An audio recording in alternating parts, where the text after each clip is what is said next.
대장동 얘기라든가 대선 전국과는 직접적인 관련은 없지만 이 우리 김정기 교수님이 외교안보 분야의 또 전문가시니까 지금 한미일 간에 외교안보 수장들이 빈번하게 접촉을 하고 또 남북 간에도 뭔가 물밑에서 깊숙한 논의가 진행되는 것 아닌가 하는 그런 추측을 불러일으킬 만한 일들이 지금 벌어지고 있거든요. 그렇죠. 물밑아래에서 아주 뭐 숨가쁘게 진행이 되고 있는 것 같더라고요. 이게 18일 날도 한미일 정보수장들이 서울에서 회동을 했지 않습니까? 지금 이런 움직임들의 기본적인 어떤 논의의 주제랄까? 아젠다가 뭡니까? 왜 이렇게 갑자기 정보 수장들이 미국으로 갔다 뭐 또 서로 만나고 막 이렇게 복잡하게 활발하게 움직이고 있나요? 이게 이제 문재인 대통령이 사실은 그 가짜 평화 내지는 위장 평화의 전도사로서 4년 동안 그 비핵화라는 이름으로 4년 동안을 그 어떻게 보면 사기를 친 거죠. 전 국민을 대상으로 해서 위장 평화 내지는 뭐 가짜 평화로 사기극을 연출을 했는데 한반도 평화 프로세스라는 것을 계속 주장을 하고 있지 않습니까? 그렇죠.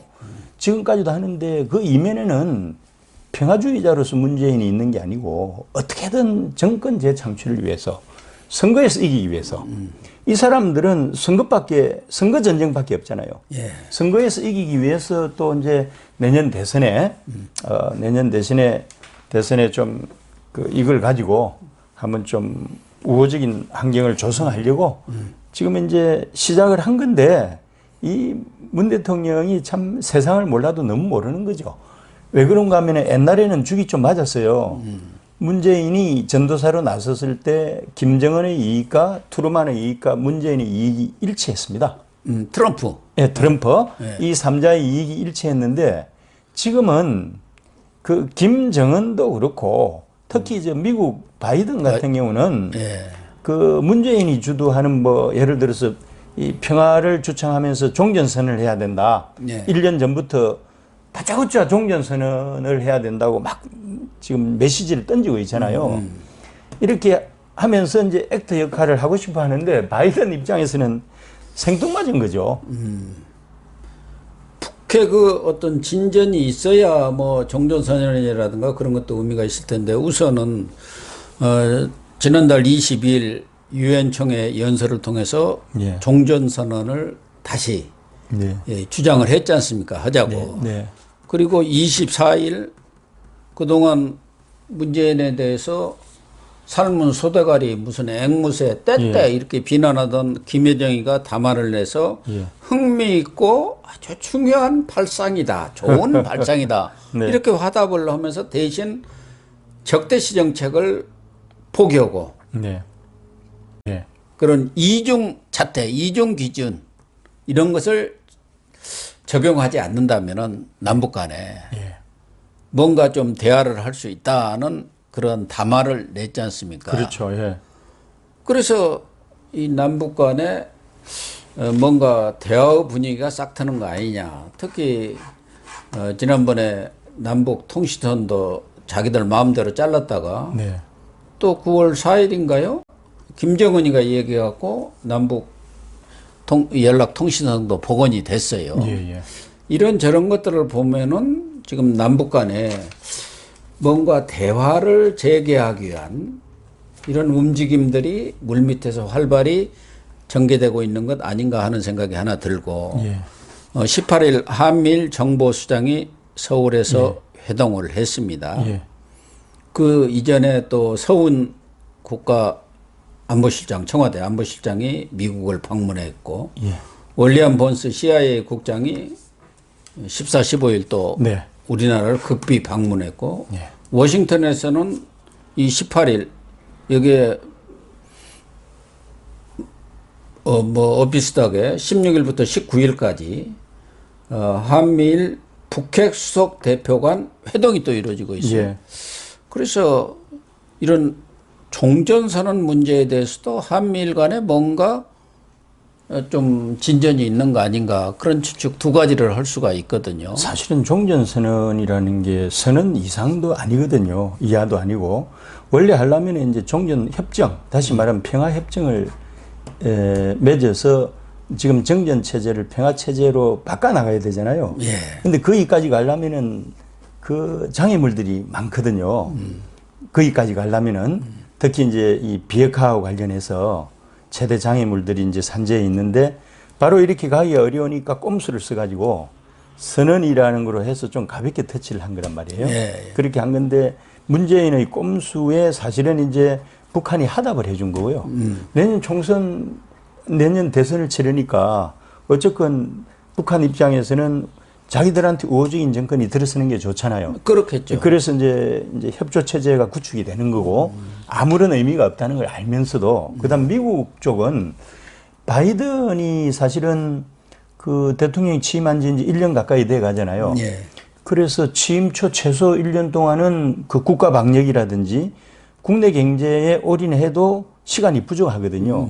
한국과 같은 이런 한반도 비핵화 문제에 신경 쓸 여유가 정권 출범 초기부터 아예 없었습니다. 예. 아예 이제 없었는데 미국 입장에서도 그냥 북한 문제를 그대로 내버려 둘 수는 없는 거고 한국에서 이렇게 들고 나오니까 제스처로서 관련된 뭐 헤인즈 국가안보국장이라든지 번스 CIA 국장이라든지 뭐 이런 사람들 이제 접촉을 통해서 바텀업으로 뭔가 하는 것 같은 느낌 있잖아요. 그런데 이제 그 바이든 스타일이 탑다운이 아니고 바텀업이거든요. 네. 이제 트루만 스타일 아니 트럼프 스타일은 탑다운이고요. 이제 그래서 이제 바텀업이 시작이 됐는데 바텀업이 시작이 돼 가지고 나중에 이제 탑으로 올라가 가지고 예를 들어서 뭐 싱가포르 정상회담이라든지 하노이 정상회담 같은 거는 0%도 가능성이 없습니다. 결과가 안 나오거든요. 네. 그냥 하는 체 할 뿐이에요. 네. 그러니까 바이든도 취임 초만 하더라도 여러 가지 인기가 꽤 높았는데 네. 아프가니스탄 철군 문제 등 이런 데서 지금 국민적 비판을 받고 있고 그래서 지지율이 폭락을 하고 있는 상황이니까 그것을 어떻게 좀 커버하기 위해서 한반도 문제에서 뭔가 뭐 쇼든 뭐든 이렇게 돌파구를 마련해서 성과를 내려 하는 것 아닌가 하는 저는 느낌을 갖고 있어요. 지금 바이든이 주한 대사도 뭐 미국 대사 뭐 한 7, 8개월 지금 공석이에요. 대북 특사도 인도네시아 그 성킴이 지금 아마 같이 하고 있죠. 겸임하고 있고 북한 인권대사도 특사인가 그것도 임명도 안 하고 하면서 이 한국 한반도 문제, 북핵 문제를 저 후순위로 밀어놓은 거 아닌가 이런 생각이 드는데 이인영 통일부 장관, 노덕규 한반도 평화교섭 본부장 이런 사람들도 종전선언이 한반도 비핵화라든가 항구적 평화 정착을 위한 대화의 입구가 될 것이다 이렇게 얘기를 하고 있고 성킴도 오늘 언론 보도를 보니까 이 노덕규 이 교섭본부장을 만나가지고 이 종전선언을 좀 지속적으로 계속 논의되길 기대를 한다. 또 미국은 북한에 대해서 적대시할 의도가 전혀 없다. 거기에다가 인도적 지원이라든가 이런 것들도 지지, 협력할 준비가 되어 있다. 북한은 무조건 조건 없는 대화에 나서라. 이렇게 지금 촉구를 하고 그런 얘기들을 노덕규 본부장한테도 했단 말이에요. 이런 것들을 보면은 미국도 지금 바이든이 좀 공공한 위치에 처하니까 한반도 문제에 대해서 어쨌든 바텀업이든 뭐 톱다운이든 뭔가 좀 한반도 문제를 가지고 돌파구를 열어야 하는 거 아닌가. 지금 한반도 문제는요, 바이든 행정부의 그 선순위가 아니고 후순위입니다. 그러니까. 이제 후순위로, 원래부터 후순위였고요. 그리고 이제 바이든이 이제 그 재선에 도전을 안 하잖아요. 단임이거든요. 그래서 5년 하다 보면은 한반도 비핵화 프로세스는 되게 복잡하고 장기적으로 시간을 요구하잖아요. 그렇죠. 그래서 네. 본인이 누구보다도 한반도 문제에 대해서 정통한 사람이고요.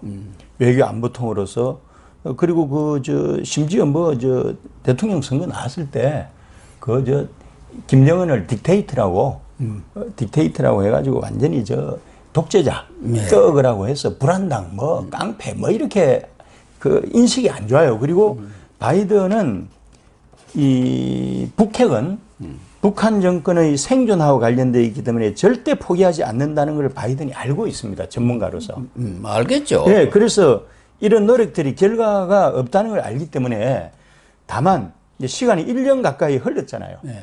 1년 가까이 흘렀는데 지금 이제 초기는 결국은 바이든의 이제 대북 정책은 오바마 때 부통령을 8년을 했잖아요. 네. 전략적 인내거든요. 스트래티직 페이션스라고 해서 그러니까 이제 대화와 압박을 하는데 주로는 압박 쪽으로 중점을 두고 대화보다는 압박 쪽에 중점을 두면서 꾸준히 그 현상을 유지할 뿐이에요.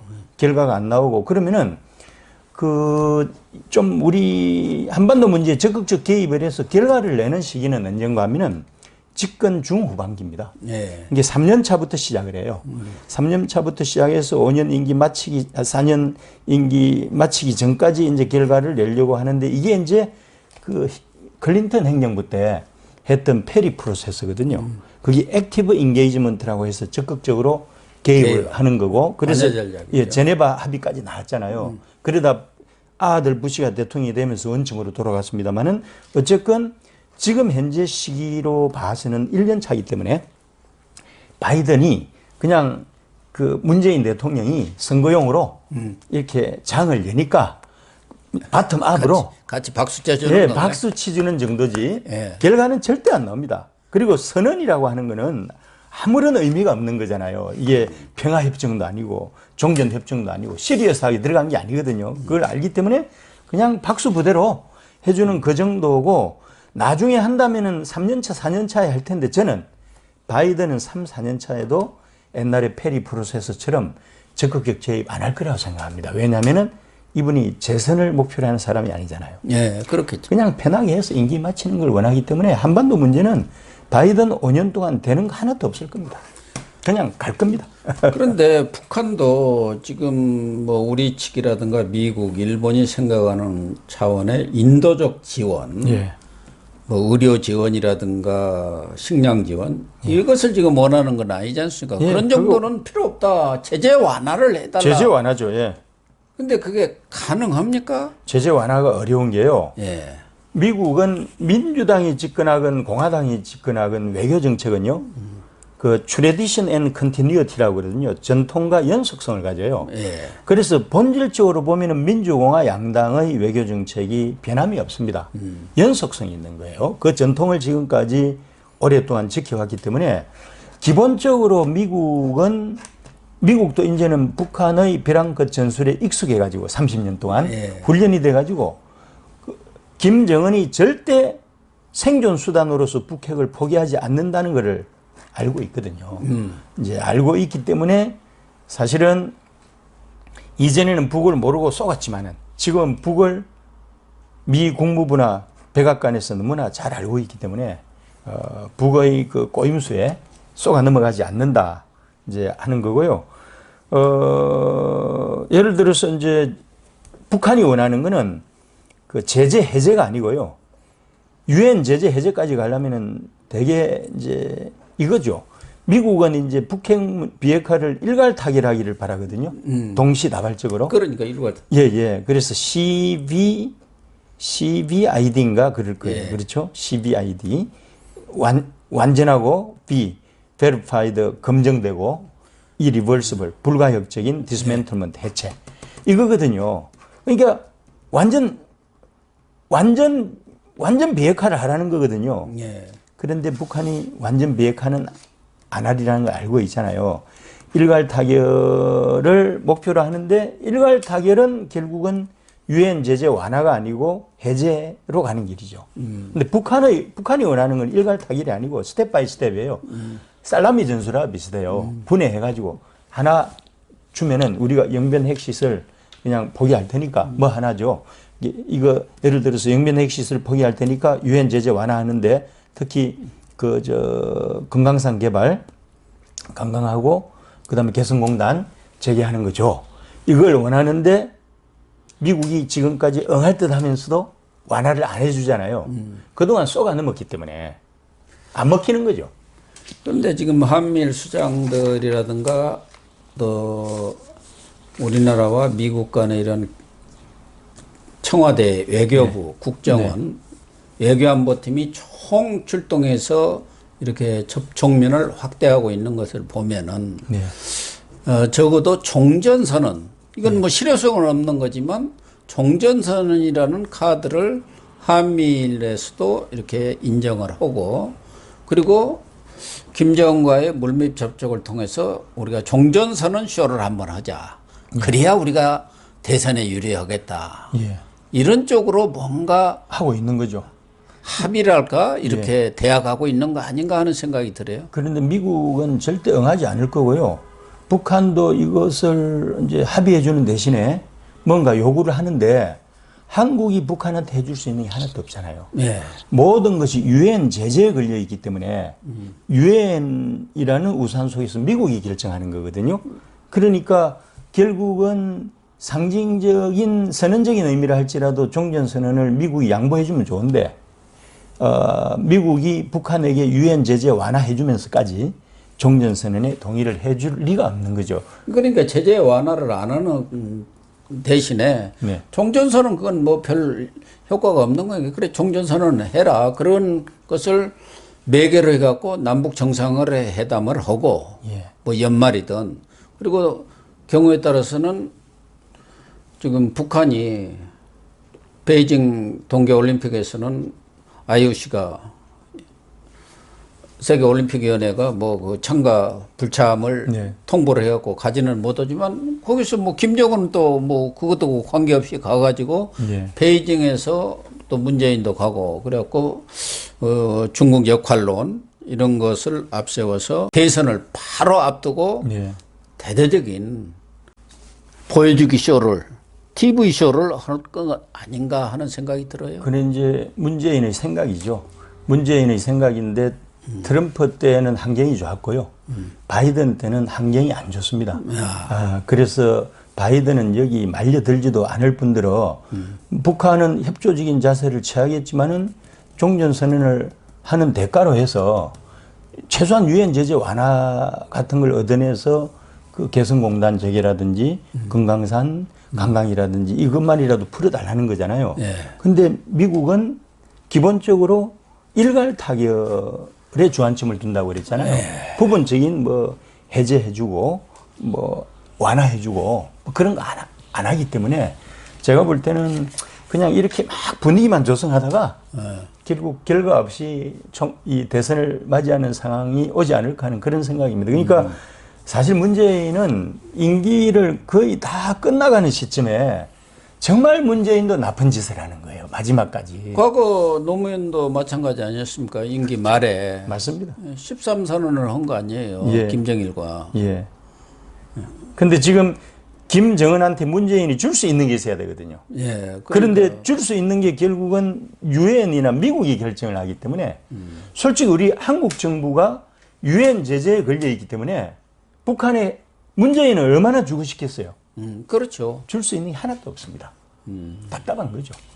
지금 이런 정보 수장들의 만남도 이게 조성 자원이지 실질적인 진전은 이루기가 좀 어렵다. 결과 그런 내기는 판단을 결과 내기는 어려울 겁니다. 그리고 종전선언이라는 게 종전협정 내지는 평화협정의 비중은 아니더라도 벌써 이 종전선언 하게 되면 이제 종전이 선언됐는데 평화협정 체제로 평화체제가 구축이 안 됐더라도 이 선언만 하더라도 사람들이 아니 그런데 미팔군이 왜 필요한데? 그렇게 되겠죠. 미국에서 이제 북한에서 그런 거 요구하겠죠. 그렇죠. 그렇게 철저해라. 해체하라. 그래서 이걸 빌미로 해서 이제 북한이 그다음 거를 계속 요구하고 또 우리 한국의 그 친북주의자들 있잖아요. 민주당 쪽에서 계속 요구하고 미국 입장에서는 실익이 하나도 없는데 이거 해줄 이유가 없는 거죠. 사실은. 그러면 우리 정부 사이드에서만 일방적으로 지금 동상이몽이죠. 동상이몽이네요. 예, 동상이몽입니다. 미국과 북한을 향해서 일방적인 구애랄까 그런 작업을 펴는 것 아닌가. 문재인은 대북 정책에서 처음부터 끝까지 임기 초부터 임기 말까지 그냥 비즈내리 몽상가로서 끝나버렸어요. 정말 이 일국의 대통령으로서 뻔히 알면서 4, 5년에 걸쳐서 국민들을 위장평화 내지는 가짜평화로 속였다고 봐야겠네요. 속였다고 봐야죠. 이해할 것 같습니다. 바텀업으로는 분위기 조성은 할 거고요. 타압이 안 움직인다는 거죠. 이게 결과가 없는 거잖아요. 예. 이제 결과가 없는 거고, 그래서 그렇게 시간도 지금 얼마 없습니다. 네. 남은 시간이 지금 얼마 없어서 분위기 조성하다가 결국은 이제 끝날 가능성이 많고, 바이든은 제가 로스쿨 다닐 때 한번 봤어요. 제가 저 시라큐스 로스쿨을 다녔었는데, 네. 그때 1년 차 때 우리 학교에 동문이잖아요. 우리 로스쿨 선배입니다. 아, 그렇군요. 바이든이 그 당시에 이제 상은 외교위원장 할 때인데, 그 잠룡 중에 한 사람으로 이제 학교 로스쿨을 방문을 해서 학교 내에 있는 그 세라톤 호텔에서 먹은 파티를 했습니다. 제가 그때 1,000불을 투자했습니다. 아이고, 많이 했네요. 미국에서 그때 큰 돈이잖아요. 큰 돈이죠. 근데 이제 뉴욕이나 워싱턴 같은 데서 일반인들을 상대로 해서는 1,000불 가지고는 좋은 자리 못 잡는데 학교 안에 오니까 동문들이 뭐 돈이 있습니까? 또 시라큐스는 조그마한 도시고 하다 보니까 그 1,000불이 그래도 큰 돈이었는지 헤드 테이블 옆자리 주더라고요. 그래가지고 이제 바이든이 스피치하고 한 바퀴 돌고 마지막에 제가 좀 아시아에서 온 사람이 앉아 있으니까 신기한지 저한테 와가지고 한 30분 이야기를 했는데 한국 전쟁에 대해서 토론을 좀 하재요. 한 30분 한국 전쟁에 대한 논의를 했는데 되게 해박하더라고요. 그러니까 상은 외교위원장을 최고 오래 했고요. 아유, 그럼 미국에서 대표적인 외교통이기 때문에 외교통이죠. 북한 김정은 정권을 깨뚫고 있습니다. 손바닥 위에 이렇게 올려놓고 보고 있구만. 네, 다 보고 있습니다. 예. 왜 그런가 하면 상은 외교위원장으로서 수십 년을 봤죠. 부통령으로서 8년을 봤죠. 지금 대통령으로 보잖아요, 또. 그러니까 김정은이가 저 바이든한테는 거짓말을 할 수가 없어요. 예, 그러겠습니다. 네, 시청자 여러분. 오늘 또 김정기 교수님 나오셔가지고 외교 문제에 대해서까지도 식견 있는 그런 논평을 해 주셨습니다. 다음 주에 다시 모시도록 하겠습니다. 오늘 방송 모두 마치도록 하겠습니다. 시청해 주셔서 감사합니다.